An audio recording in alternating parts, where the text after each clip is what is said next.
प्रश्न है, मानसिक पीड़ाओं से हर घर में आज कलह, इससे मुक्त होने का क्या उपाय?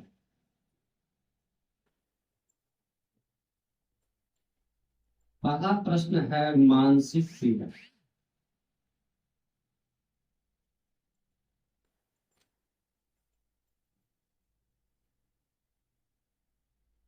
ये मानसिक पीड़ा है क्या? हम लोगों को पीड़ा होता क्यों है, इसके अगर मूल में जाएंगे,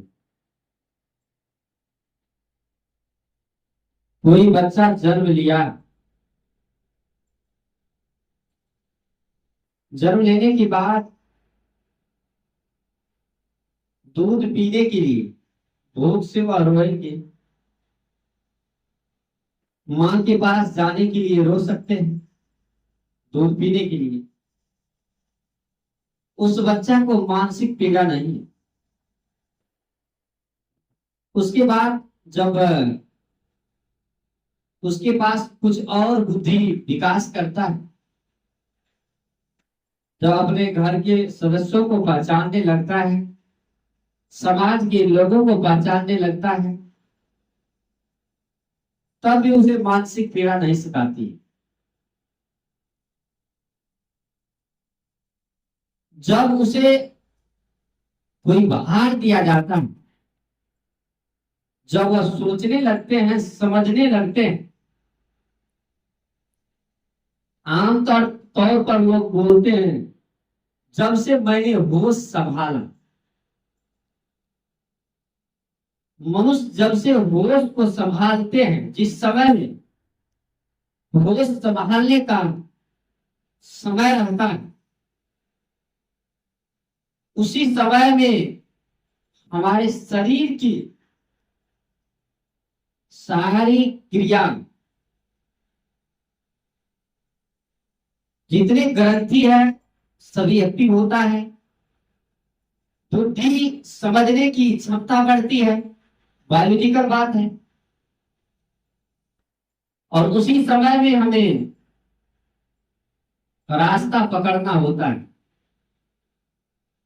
जिस समय में होश संभालने का समय है, उसी समय में गर्भ होश होने वाले तत्व भी हमारे शरीर में मौजूद रहता है, हमारे समाज के लोगों के बुद्धि में मौजूद रहता है, हमारे घर परिवार के सभी लोगों के बुद्धि में मौजूद रहता है।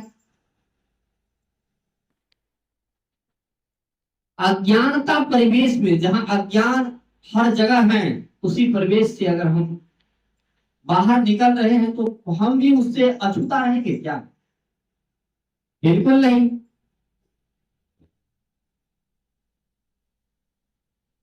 वो समझना उसे उस दिन से हमको ये है, वो संभालने के मतलब आमतौर पर हम यह लेते हैं, हमने पढ़ाई शुरू की, हमने माता पिता का कहना माना, गुरुदेव का कहना माना, समाज का कहना माना, मित्रों के साथ में रहा, मित्रों के कहना माना। इसी में हमें लोगों से संसर्ग होते गया। जिस प्रकार के लोगों से संसर्ग हुआ, जिस प्रकार के पर्यावरण हमको मिला, हमारा शरीर उस तरह से एब्जॉर्ब करते गया। हम कामना में जीने लगे, और यह कामना हमारे माता पिता से ही शुरुआत होती है। ये जितने सारे कामनाएं आज हमारे अंदर में है, ये हमारे समाज के दिया हुआ है, हमारे माता पिता का दिया हुआ।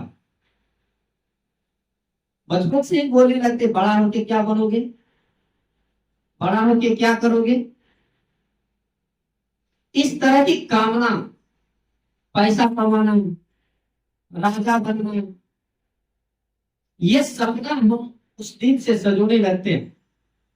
और हमारे इंद्रिय, ज्ञान इंद्रिय भी एक्टिव होती है, और मन तो है ही 24 बारता ही है।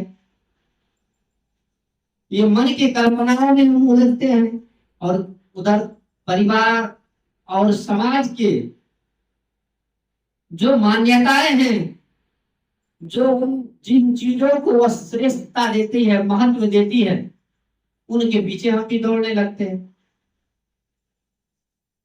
वो संभालने का मतलब ये नहीं होना चाहिए जब समाज की जो बातें हैं उसी के अनुसार चले, वैसे कामना के अनुसार चले, उसी तरह सपने को सजोए रखें, क्योंकि आगे जाकर सपना तो टूटने ही वाली है, कामना तो चकनाचूर ही होने वाला है।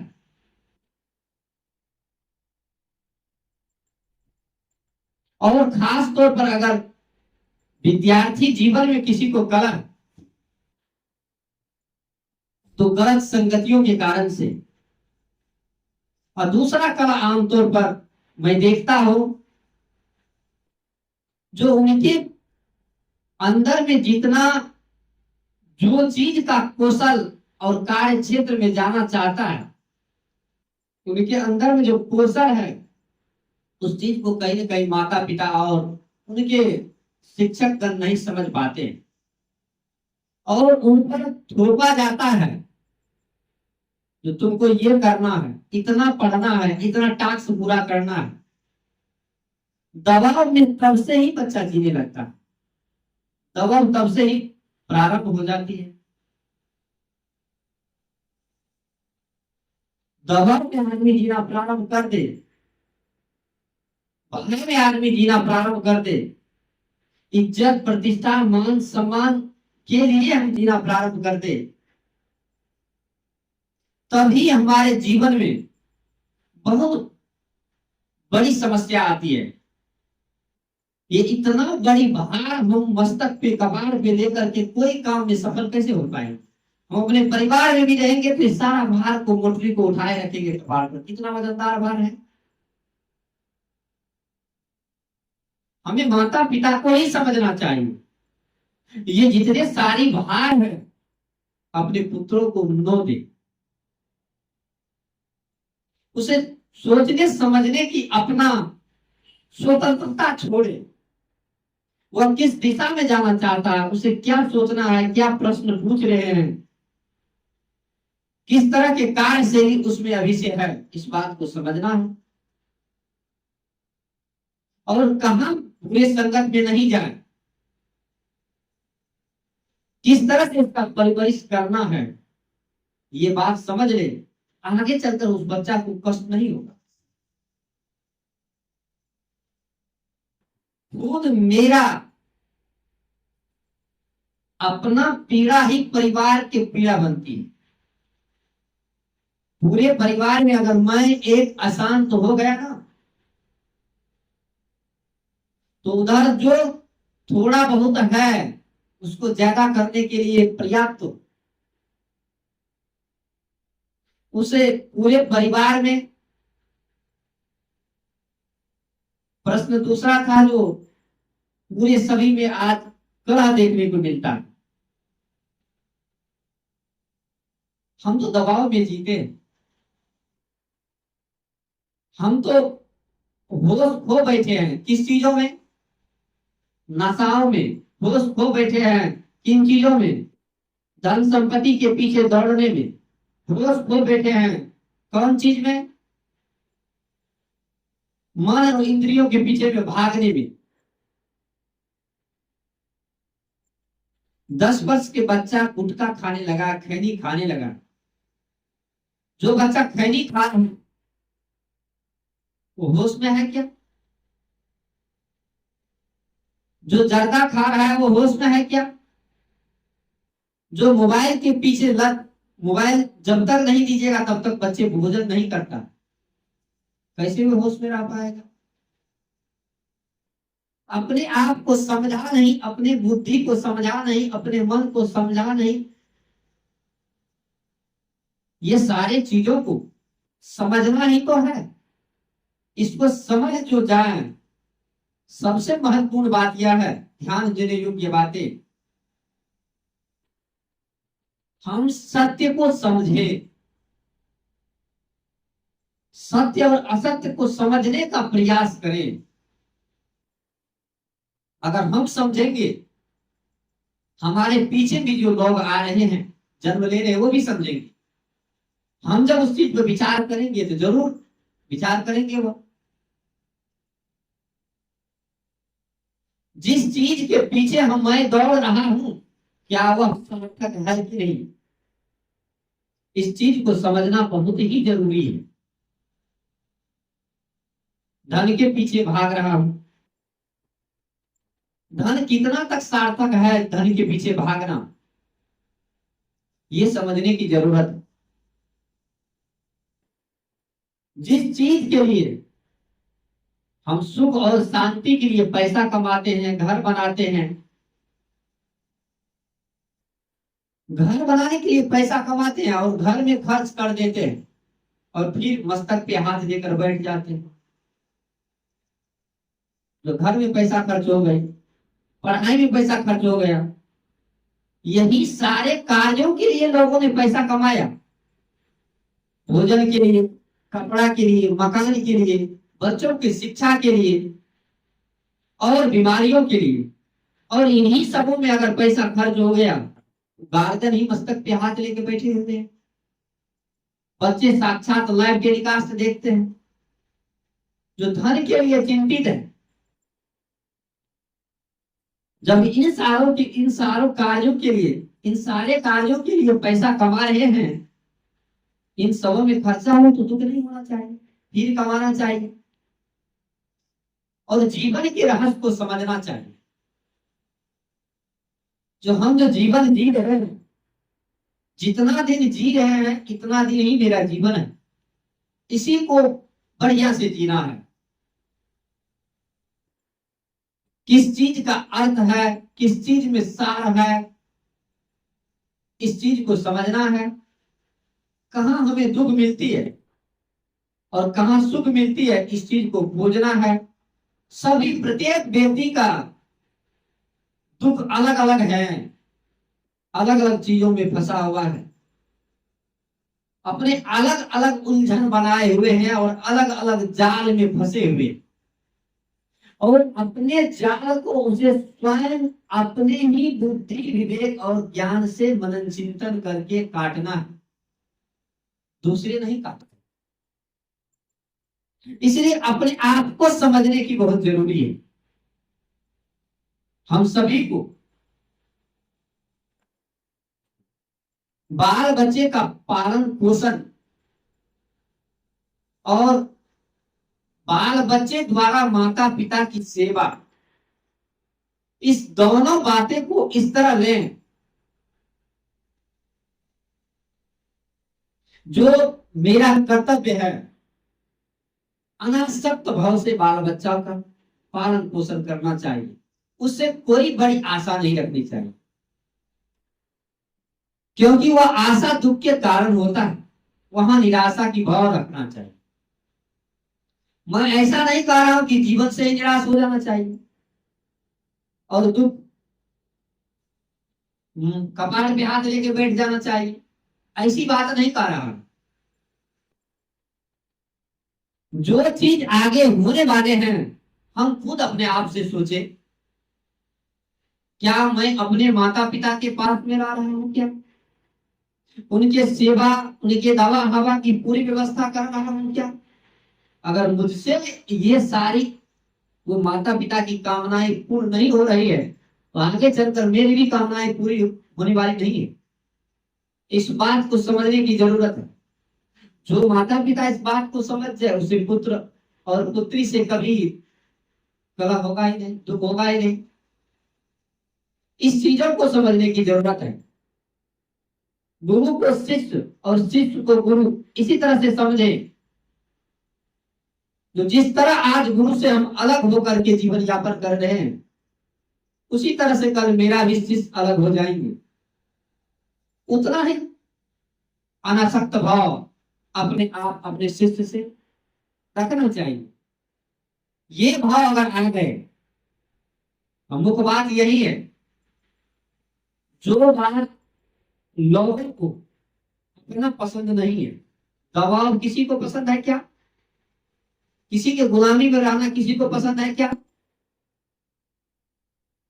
किसी से अपमान सहना किसी को पसंद है क्या? गाली सुनना किसी को पसंद है क्या? मार खाना किसी किसी से पसंद है क्या? निंदा सुनना, शिकायतें सुनना पसंद है क्या? तो ये सारे चीजों को दिमाग में रखे। जो चीज मुझे पसंद नहीं है वो कार्य हम दूसरों के लिए नहीं करें और अपने जीवन पर ध्यान दें। जो मेरा जीवन कैसे बीत रहा है और मेरे जीवन में अगर कहीं दुख है, कहीं कष्ट है, कहीं कला है, कहीं अड़चन है, कहीं समस्याएं हैं, कहीं उलझन है, तो इस सारी बातों को समझना चाहिए। जो कहाँ कष्ट है इसको देखना चाहिए अपने ही नजर से, अपनी बात को अपने ही के द्वारा समझना, देखना, और फिर अगर आगे आप जीवन को जिएंगे तक्षण आपके दुख दूर होते जाएंगे। और परिवार में सब अगर अनासक्त भाव से रहे तो किसी को किसी से कोई दुख और किसी को किसी से कोई कलह नहीं होने वाला।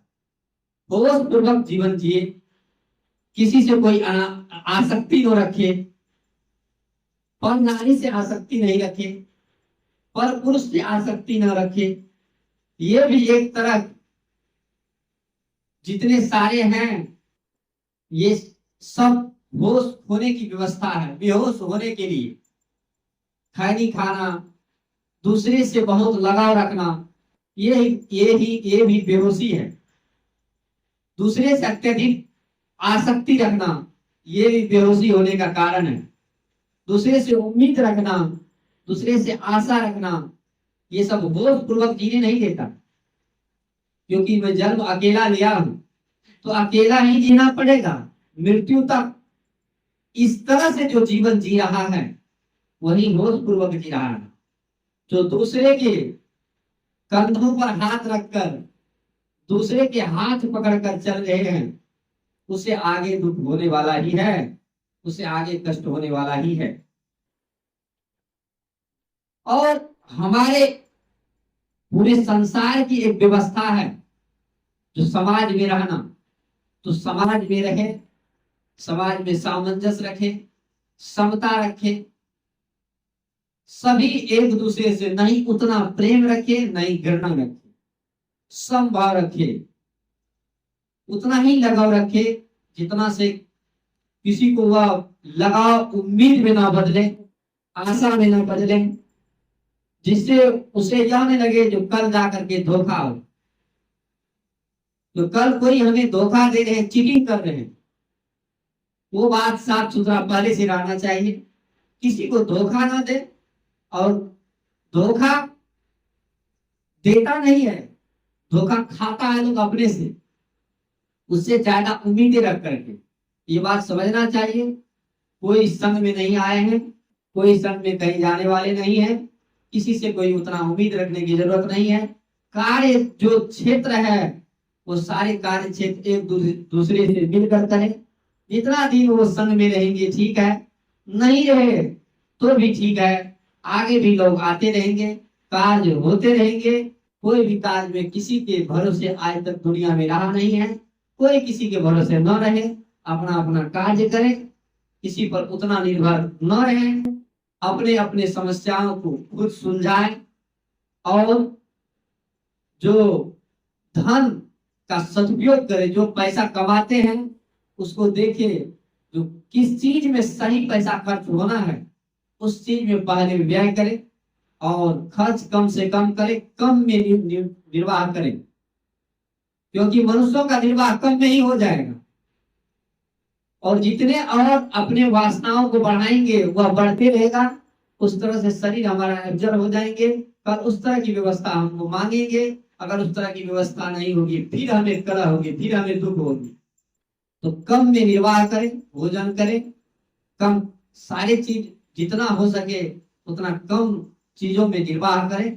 तो कल आपको अगर इस तरह की स्थिति आ जाए जो कम में निर्वाह करना पड़े, तो पहले से हम वैसे ही निर्वाह करते आ रहे हैं, हमें कोई दुख नहीं हो। इस कला और मानसिक पीड़ा का यही इलाज है, जो अनासक्त भाव से रहे तो किसी से किसी को मानसिक पीड़ा होने वाली नहीं है। और बड़े बड़े सपना को नहीं रखें। जो सपना रखना, कल्पना करना, यह आवश्यक है, कार्य क्षेत्र में ये जरूरी है, लेकिन उस पर कार्य करें, मेहनत करें। जितना कार्य आप करिएगा उतना आपको फल मिलेगा। जितना फल मिल रहा है वह समझिए उतना ही कार्य मेरे द्वारा हो रहा है। इसी में संतुष्ट होकर के जीवन यापन करना चाहिए। ज्यादा दुख, ज्यादा चिंता नहीं करना चाहिए।